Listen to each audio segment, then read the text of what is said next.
Pemirsa, Dinas Kesehatan Provinsi Bali mengeluarkan surat edaran untuk semua fasilitas kesehatan di Bali agar menambah bed occupancy rate atau BOR untuk menangani tambahan pasien COVID-19 yang terus meningkat. Surat edaran ini berlaku untuk rumah sakit swasta maupun negeri yang ada di Provinsi Bali. Kepala Dinas Kesehatan Provinsi Bali Dr. Ketut Suarjaya mengatakan pihaknya telah membuat surat edaran agar Vaskes menambah fasilitas tempat tidur minimal 30% dari jumlah tempat tidur yang dimiliki sebelumnya. Dari pengecekan yang sudah dilakukan, masing-masing rumah sakit sudah melakukan penambahan tempat tidur.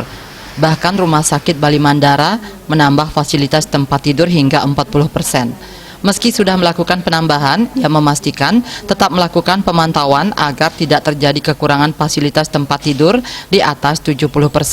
Sementara itu, pada hari ini, tambahan pasien baru COVID-19 mencatat rekor baru yakni sebanyak 494 orang, 6 meninggal dan 246 orang dinyatakan sembuh.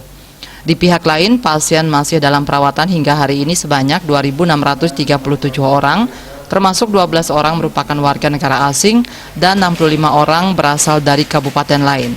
Angka pasien yang masih dirawat terus meningkat sehingga rumah sakit diminta mengantisipasi dengan menambah fasilitas tempat tidur minimal 30% dari yang sebelumnya dimiliki. Yudi Karnaidi, Bali Pos melaporkan.